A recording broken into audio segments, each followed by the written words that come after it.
booties for black girl nerds.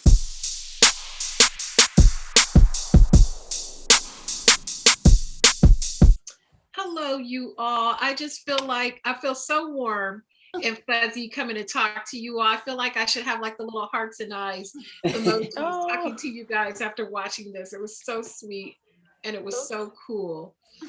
Thank you. The pleasure is mine. Beginning with you, Ryan, as a writer director, I think of how bold this is compared to the cartoons I would have seen at my age and how this couldn't exist at this time.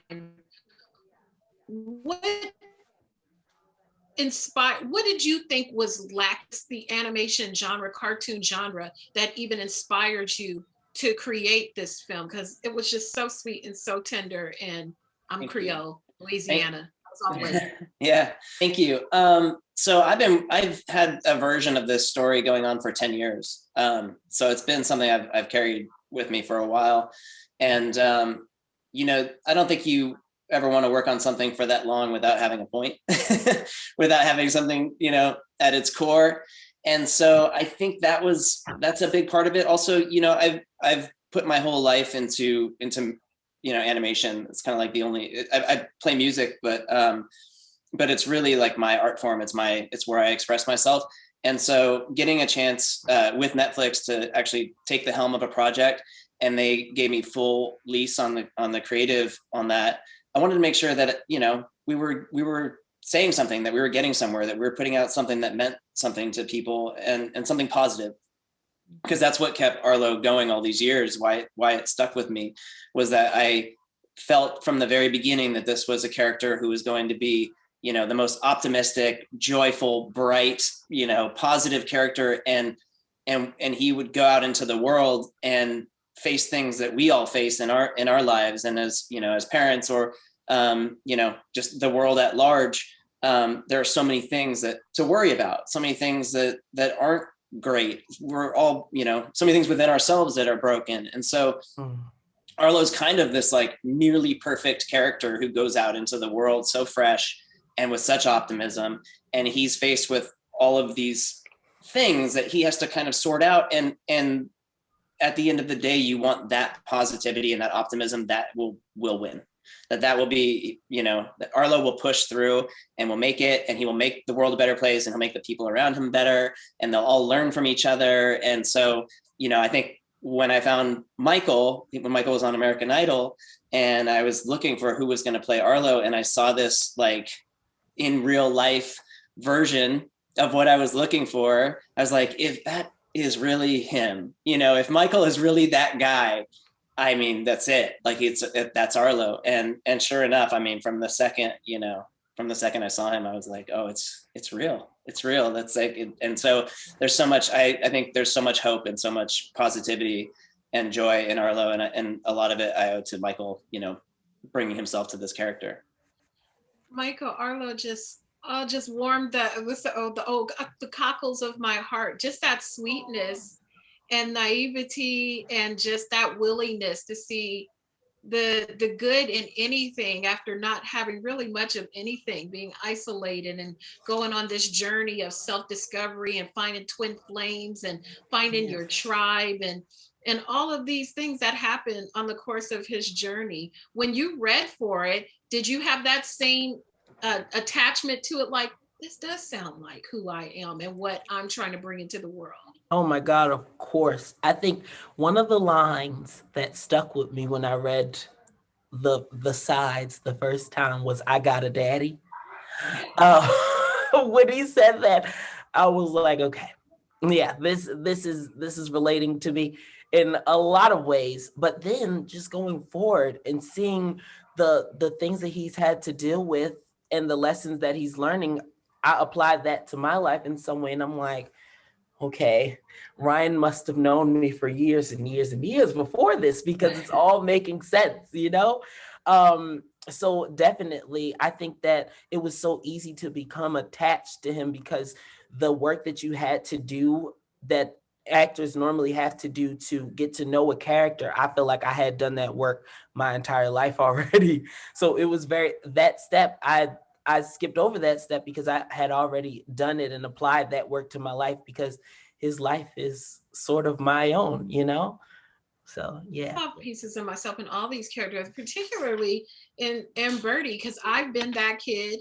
I've been the one that stuck out. I've been the one like I kept growing and everyone else didn't. And I just saw so much of myself in that, and how she comes to again find this twin flame in Arlo, who brings out these best qualities, and also in turn, even though there's some sadness, also in turns brings out this more depth of emotions that Arlo has as he finds himself. The same for you, Mary. In the singing, I haven't even got the singing was the music and the numbers was amazing. Mary, what was your attachment like to this character when you've got a chance to read her through, know who she is, and how you wanted to approach bringing her to life? I would totally agree with Michael. It was just instantaneous, and I think what was so exciting about it is that I can't remember ever seeing representation for big girls. And how frequently we've been the butt of the joke, or, not been not taken seriously, or not been complex characters. And I think Bertie has so much to offer.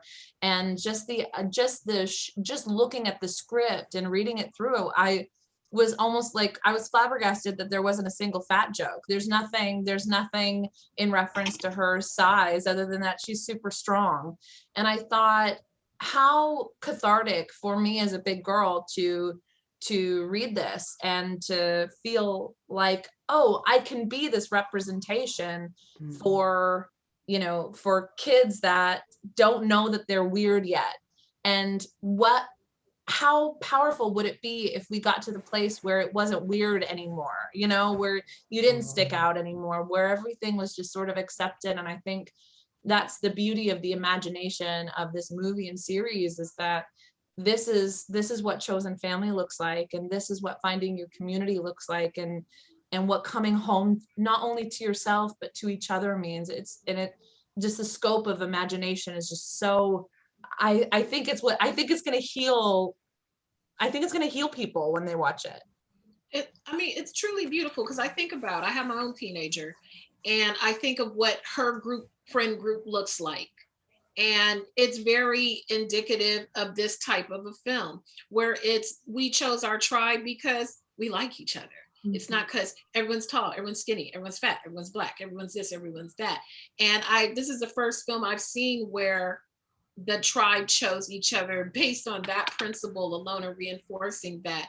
So Ryan, is that the joy you hope to bring when people get to watch the film and the series in wide range? Because I feel like the younger generation is moving into that shift of thinking and choosing, compared to peer pressure, say, determining who your friend group is. Yeah, I hope so. I mean, we always hope that we're making breakthroughs, that we're making strides. And I think, it's a lot of times it feels that way, and then it feels like you get reeled back, and then there's setbacks. And so I'm hoping, that something like this, like when I hear Mary talk about Bertie and her connection with that character, and it was from the first time that I met Mary, and she came to the studio and we did some pitches, and Mary was crying. I was crying. Jelly Russell, who was pitching the scene, she was crying. Everyone was crying. And it was just like, and I realized what this meant, that was like, at that moment, I was just like, this character really is so important. And I put my whole, self in front of this character to protect that, to protect from anyone, who was working on the film, to understand what we were doing and why we were doing it, and why this character is important, and why we treat each character a certain way. So yeah, I mean, I hope that this will mean something to people, that they'll see that, we're better. There's the last song in the movie, Beautiful Together, is such a perfect, in some ways I didn't want to call it that. It was like Alex and I wrote the songs with, we were like, is that phrase just too on the nose? But there was just nothing better. And sometimes when you write that, like, when you have a song that just is on the nose, but it feels still fresh and it still feels new, that hopefully this does, that is the point, that all of these characters are so different. They come from so many different places and different walks of life, but they are so much better as a unit. They're so much better lifting each other up and helping each other out. And so, yeah, if there's a takeaway, if that goes to 5 kids that watch this movie, and that's it. Like, I'm good with that. I love it. Well, we got to think of a band name, you know, for when the show starts and it starts trending on Twitter. We got to call them something like, you know, you have like the Mystery Machine or something. I'm gonna think of a name to call the group. Let us know. Crew of folks. So we got to think of it. Thank you so much for your time. This is really a beautiful project, and I just appreciate you all speaking to me about it. Thank you so much. Take care. Bye, you guys. Bye.